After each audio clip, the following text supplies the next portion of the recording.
94,31,422।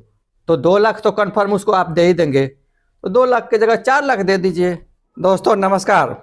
आज हम एक ऐसे बिजनेस आइडिया के बारे में बात करने जा रहे हैं जिसमें आप केवल बेहद कम पूंजी में 2,000, 5,000, 10,000 का पूंजी लगा के आप एक बड़ा काम कर सकते हैं।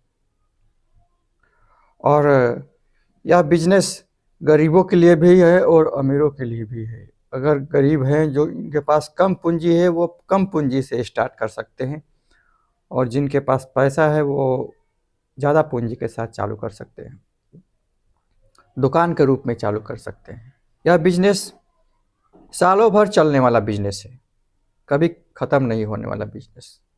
और यदि आपको ये बिजनेस अच्छा न लग रहा हो, आइडिया आपके लायक ना हो, तो आपसे रिक्वेस्ट है कि इस वीडियो को ज़रूरतमंद को फॉरवर्ड ज़रूर करें, जिससे उसकी भला हो जाए। और हम इसमें क्या क्या बताएंगे, इसमें लागत कितनी है, जगह कहाँ पे करना है, लोकेशन कहाँ है, मार्केटिंग कैसे करना है, मशीन क्या करना है, लाइसेंस क्या क्या क्या लेना है, बिक्री क्या करना है, कीमत कैसे आएगा, ये सब चीज़ के बारे में बताएंगे। और एक ऐसा ट्रिक देंगे जो आपके बिजनेस को 100% सक्सेस करेगा ही करेगा।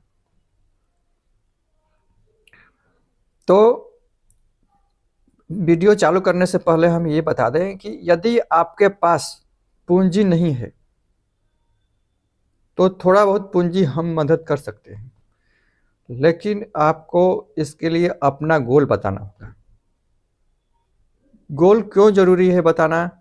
क्योंकि गोल के बिना आदमी एक निर्जीव पत्ते के समान होता है। जब पत्ता किसी नदी में डाल दिए तो वो नदी के धारा के साथ बहता जाता है, उसका कोई गोल नहीं होता है कि इस किनारे पे हमको रुकना है। तो वैसे ही गोल के बिना आप एक ऐसे पैसेंजर हैं जो ट्रेन में बैठे तो जरूर हैं, लेकिन आपको पता नहीं किस स्टेशन पे उतरना है। तो पहले अपना स्टेशन फाइनल कीजिए, अपना गोल फाइनल कीजिए, तो आपको ज़रूर हेल्प मिलेगा और हेल्प दिया जाएगा। चलिए, हम आपको ये बता रहे हैं कि यदि आप फ्रूट जूस का बिजनेस करते हैं, फ्रूट जूस में क्या है, आपके पास पूंजी नहीं है तो किसी एक फ्रूट का ही जूस का बिजनेस चालू कर लीजिए। नारंगी का, संतरा संतरा का, या अनार का, या कोई भी फ्रूट का जूस चालू करें तो उसमें कम पूंजी की ज़रूरत पड़ती है। एक छोटा मशीन ले लिए, जब स्टार्टिंग में किए तो बहुत बड़े लोकेशन का भी ज़रूरत नहीं है, और बहुत बड़े एरिया का भी ज़रूरत नहीं है। ज़्यादा लाइसेंस का रिक्वायरमेंट स्टार्टिंग कंडीशन में नहीं होता है, क्योंकि आप एक ही फ्रूट जूस बेच रहे हैं लोकल एरिया में। तो हाँ, इसको बिजनेस के रूप में आप करने जा रहे हैं तो लाइसेंस की ज़रूरत तो ज़रूर पड़ेगी। तो जब भी आप इस बिज़नेस को करें तो पहला नंबर ये चीज़ डिसाइड करें कि आप किस लोकेशन पे करने जा रहे हैं, क्योंकि लोकेशन बहुत इम्पोर्टेंट होता है। आप कोर्ट के अगल बगल कर सकते हैं, क्योंकि वहाँ मैन मूवमेंट ज़्यादा होता है, लोगों का आवागमन ज़्यादा होता है। वो लोग वहाँ घंटे 2 घंटे 4 घंटे रुकते हैं, वहाँ स्टाफ रुके रहते हैं, 100 स्टाफ कंटिन्यू 8 घंटा रहते हैं, तो वो उनकी ज़रूरत पड़ेगी तो वो अपना जूस का सेवन ज़रूर करेंगे। दूसरी चीज़ ये है कि आप अस्पताल के आजू बाजू कर सकते हैं, क्योंकि ये हेल्थ बेनिफिट प्रोडक्ट है, हेल्थ को फ़ायदेमंद पहुंचाने वाला प्रोडक्ट है। तो अस्पताल के आजू बाजू ये कंपलसरी 100% चलता ही चलता है। जिम के अगल बगल ज़रूर एक जूस का जो शॉप होता है, बिजनेस होता है, वो ज़रूर चलता है, क्योंकि जो जिम में लोग जाते हैं वो जूस ज़रूर पीते हैं, क्योंकि बॉडी को मेंटेन करने के लिए जूस एक नितांत आवश्यक चीज़ होता है। कॉलेज के आजू बाजू आप अगर खोलते हैं तो आपके बिजनेस चलने की संभावना बहुत ज़्यादा बढ़ जाती है। और जब भी आप जिस तरह का भी अपना फ्रूट जूस का प्लान कर रहे हैं, या सिंगल कर रहे हैं या मल्टी कर रहे हैं, इसमें 2 प्लान है, आप सिंगल भी कर सकते हैं और मल्टी भी कर सकते हैं। मल्टी करने जा रहे हैं तो आपको पूंजी ज़्यादा लगेगी, 50,000 के करीब लग जाएगी। क्योंकि जब मल्टी करने जा रहे हैं तो मशीन, इक्विपमेंट, फिर जगह, फिर ग्लास, फिर प्लेट, तो उसका खर्च ज़्यादा हो जाता है। और जब भी आप यूज करें तो ताज़ा ही फलों का यूज करें। जब ताज़ा फल का यूज करेंगे तो आपका ग्राहक कंटिन्यू रहेगा, वो ब्रेकअप नहीं होगा, आपके ऊपर से विश्वास नहीं उठेगा उसका। और सिंगल करने जा रहे हैं तो कोई दिक्कत नहीं, अगर मल्टी प्रोडक्ट रखने जा रहे हैं तो उसमें फल भी रख सकते हैं, सब्जी का भी जूस होता है, क्योंकि वो हेल्थ प्रोडक्ट, कोई कोई डिजीज में जैसे डायबिटीज़ है तो कुछ लोगों में कुछ अलग तरह के जूस का ज़रूरत पड़ता है। हम आपको आगे बताएंगे कैसे क्या प्लान करना है उसका, और 100% कैसे सक्सेस होंगे ये भी। अनार भी रख सकते हैं, मौसमी फल ज़रूर रखें, क्योंकि मौसम के अनुसार फल चेंज होते रहते हैं। और शुरुआती दौर में आप ध्यान रखें, साफ़ सफाई पर ज़रूर ध्यान रखें, एप्रोन का यूज करें, ग्लव्स का यूज करें, जिससे कि आपके ऊपर कस्टमर का विश्वास बढ़ेगा, क्योंकि ये सब विश्वास का खेल है। जब तक आपके ऊपर विश्वास नहीं रहेगा तो कस्टमर की कंटिन्यूटी नहीं आएगी ना, कंटिन्यूटी नहीं आएगी तो आपका बिजनेस कंटिन्यू नहीं चल पाएगा। केवल न्यू कस्टमर से ये बिजनेस डेली डेली नहीं बढ़ता है, कंटिन्यूटी ज़रूरी चाहिए। और आप अगर बड़े स्तर पर बिजनेस कर रहे हैं तो FSSAI का लाइसेंस ज़रूर लीजिएगा, और उससे बड़ा हो गया तो फिर GST लेना होगा। लेकिन दो चीज़, एक तो क्वालिटी और लोकेशन, इस पे ध्यान रखिए। अगर आपके पास पूंजी नहीं है तो आप गवर्नमेंट से मुद्रा लोन के रूप में पैसा ले सकते हैं। बात यह है कि आप कहाँ से खरीदेंगे। आप यदि छोटे स्तर से कर रहे हैं तो अपने लोकल मंडी से ले लीजिए। अगर आप बड़े स्तर पर कर रहे हैं तो अपने एरिया का, स्टेट वाइज अलग अलग एरिया होता है। जैसे महाराष्ट्र में नागपुर हो गया, तो वहाँ संतरा काफ़ी मिलता है, तो वैसे ही स्टेट वाइज अलग अलग लोकेशन होता है, वहाँ से आप प्रचुर मात्रा में, ज़्यादा मात्रा में आप बाई कर सकते हैं। अगर छोटे स्तर पर स्टार्ट कर रहे हैं तो लोकल मंडी से ही ले लें, और आपको 50% का मार्जिन जूस में 100% मिलेगा, क्योंकि 50% का मार्जिन तो ऑलरेडी फ्रूट में ही आपको मिल जाता है। 50% तो डबल का मुनाफा तो फ्रूट में ही आ रहा है, अब उसको जूस में चेंज कर दिए तो मुनाफा तो 3 गुना हो जाएगा, लेकिन डबल बेनिफिट तो आता ही आता है। तो आपको दुकान को अलग पहचान देने के लिए क्या करना है, ड्राई फ्रूट्स भी रखना है, क्योंकि उस पर अगर ड्राई फ्रूट यूज़ कर दिए, अगर अच्छे कस्टमर है तो ड्राई फ्रूट यूज़ करिएगा तो उनको अच्छा लगेगा। गर्मी के दिनों में बर्फ़ रखने की ज़रूरत पड़ेगी, फ्रिज खरीदिएगा उसको मेंटेन करने के लिए। और इक्विपमेंट वगैरह में चाकू, चम्मच, गिलास, ये सब, प्लेट वगैरह सब रखना ही होगा। फर्नीचर वगैरह जो है, अगर इनिशियल कंडीशन में है तो फर्नीचर की ज़रूरत नहीं है, आप खड़ा खड़ा भी सर्विस दे सकते हैं। लेकिन जब आप थोड़ा स्टेब्लिश हो गए तो फिर बैठने के लिए भी जगह प्रोवाइड करें तो अच्छा रहेगा कस्टमर के लिए। दूसरी बात है कि मार्केटिंग कैसे करेंगे। मार्केटिंग बहुत इम्पोर्टेंट चीज़ है। आप यदि एग्जाम्पल के लिए बता रहे हैं, 20 रुपीज़ का आप जूस बेच रहे हैं तो 10 रुपीज़ तक आपको प्रॉफिट होने जा रहा है। और मैं बताने जा रहा हूँ 2 बेस्ट आइडिया। जब आपको 20 रुपीज़ में 10 रुपीज़ का प्रॉफिट हो रहा है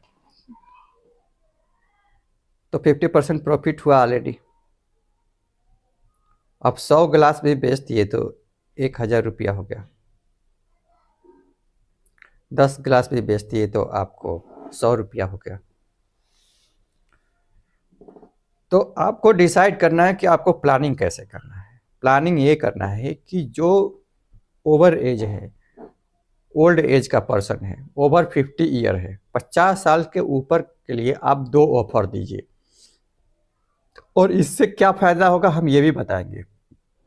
इससे 4 गुना मार्केट आपका बढ़ जाएगा।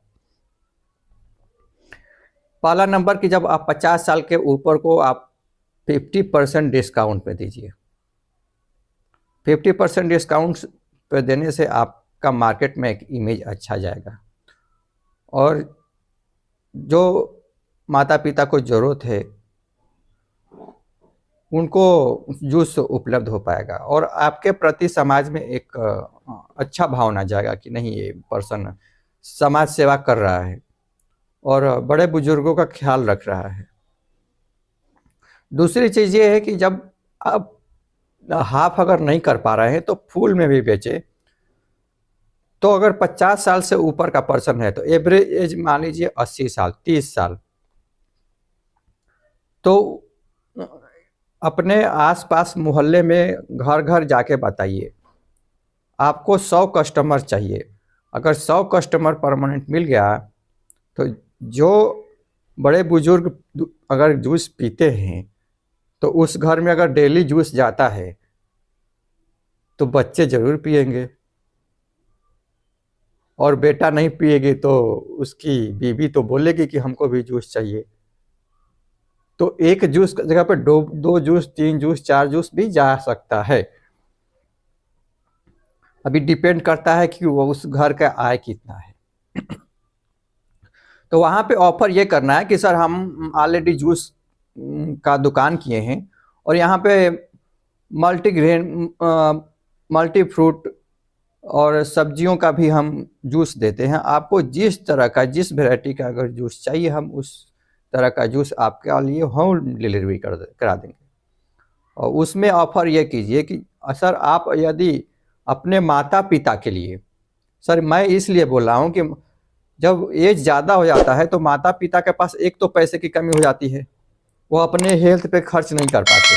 बच्चों को देखते देखते ऑलरेडी वो पूरा पैसा तो उनका चला जाता है और 50 साल के बाद उनके पास पैसा का कमी हो जाता है और उसी समय हेल्थ के लिए खर्च होने की ज़रूरत है।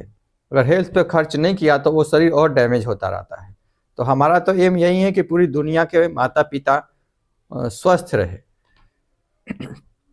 तो उनको ये ऑफर कीजिए कि सर यदि आप हमारे यहाँ से कंटिन्यू अपने माता पिता के लिए जूस लेते हैं, और एग्जाम्पल के लिए अगर 20 रुपये का जूस है, 365 दिन इंटू 30 साल लेते हैं, 2,19,000 रुपया के लगभग पड़ेगा। और लेकिन आफ्टर 30 ईयर हम आपको प्रॉमिस करते हैं कि 2,19,000 रुपया तो हम आपको रिटर्न कर ही देंगे।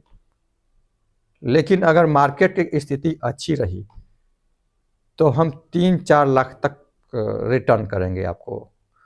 जो आप माता पिता के लिए पैसा खर्च कर रहे हैं उसका हम डबल करके देंगे, और उतना पैसा तो हम गारंटेड देंगे ही देंगे। और वो पैसा आप कहाँ से देंगे ये भी हम बताएंगे। मान लीजिए कि 2 ही कस्टमर पर एग्जांपल दे रहे हैं। अगर एक कस्टमर 20 रुपया का डेली लेता है तो 600 रुपया का वो जूस पीता है आपके यहाँ से। 30 दूनी 60 और 600, 20 इंटू 30 600 का वो मंथली जूस पीता है। तो 300 तो उसमें आपका मुनाफा होने वाला ही है।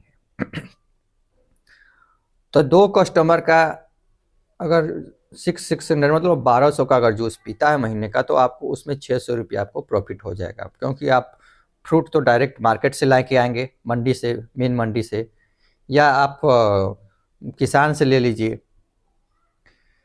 तो जब 600 रुपया का प्रॉफिट 2 कस्टमर में हो रहा है आपको, तो 600 रुपया का आप SIP कर दीजिए और एक ऐसे फंड में कीजिए जहां 20% तक रिटर्न मिल सके। चिल्ड्रन मैग्नम फंड में कर सकते हैं, मिड 150 बीज में कर सकते हैं, SBI का स्मॉल कैप फंड में कर सकते हैं। तो उसमें 20% तक का रिटर्न मिल जाएगा। तो अपना कैलकुलेटर खोलिए। कैलकुलेटर खोलने के बाद फाइनेंशियल कैलकुलेटर खोलिए। फाइनेंशियल कैलकुलेटर खोलने के बाद 600 डालिए मंथली में, और 20% इंटरेस्ट रेट, जो 20% रिटर्न में, और 30 ईयर डालिए टाइमिंग में। तो आप देखिए 94,31,422 रुपीज़ होता है। अगर वहीं मान लीजिए अगर 20% का रिटर्न नहीं दिया, केवल 15% का रिटर्न दिया, तो भी 30 साल के बाद 33 लाख रुपया के लगभग होता है। अगर 33 लाख रुपया होता है तो डिवाइडेड बाय 2 कर दीजिए, क्योंकि 2 कस्टमर का डाले थे। तो भी 16,92,000, मतलब 16 लाख रुपया, 16 लाख से ऊपर एक कस्टमर का बनता है 30 साल के बाद। वो खर्च कितना किया था कस्टमर? केवल 2 लाख के लगभग खर्च किया है। और उसी 2 लाख के ऊपर आपका SIP के थ्रू कितना बन गया पैसा? 16 लाख। तो 2 लाख तो कन्फर्म उसको आप दे ही देंगे, तो 2 लाख की जगह 4 लाख दे दीजिए अगर पैसा रहे तो। बाकी तो फिर 12 लाख आपका बच ही गया। उसमें भी SIP किए थे तो कस्टमर का किए थे पैसा 10 रुपये का, उससे 16 लाख में तो 4 लाख उसको दिए तो 12 लाख तो आपका बच गया, 10 लाख तो बच गया, 5 लाख तो बच गया, 5 लाख आपका प्रॉफिट हो गया ना। और वो जब माता पिता के लिए खरीदेगा तो अपनी बीवी के लिए भी खरीदेगा कंपलसरी, तो कस्टमर भी बढ़ गया और 100 कस्टमर आपका पक्का हो गया। अब वो जाने वाला नहीं है। जब आपको कंफर्म हो जाता है कि नहीं हमारा 100% 100 कस्टमर है ही, तो आपको एक कॉन्फिडेंस आता है। जब कॉन्फिडेंस आएगा तो आप कुछ भी कर सकते हैं। इसको बड़ा से बड़ा रूप दे सकते हैं, इसको फ्रेंचाइजी के रूप में लेके जा सकते हैं, इसको पूरी इंडिया में कर सकते हैं, पैन इंडिया कर सकते हैं, पूरी दुनिया में कर सकते हैं। एक कम पैसे से स्टार्टिंग करके 5,000, 10,000, 50,000 से स्टार्ट करके आप करोड़पति अरबपति बन सकते हैं। और आप बोलेंगे सर इतना रिटर्न का तो गारंटी हम भी नहीं ले सकते क्योंकि हम फाइनेंशियल एक्सपर्ट नहीं है। जब भी आप इन्वेस्टमेंट करें तो अपने फाइनेंशियल एक्सपर्ट से सलाह लेके ही करें, क्योंकि लाभ और हानि की रिस्पॉन्सिबिलिटी आपकी ही होगी। तो सर अगर आप बेस्ट लोकेशन, बेस्ट फ्रूट्स और बेस्ट आइडिया के साथ जाएंगे, कस्टमर बिहेवियर अच्छा रखेंगे अपना, तो फिर आपको 100% सफलता मिलेगी ही मिलेगी। अगर आपको ऐसा लगता है कि ये वीडियो किसी दोस्त के लायक है तो उसको फॉरवर्ड कर दीजिए, क्योंकि उसका भी कल्याण होगा और उसके देश का GDP भी बढ़ेगा।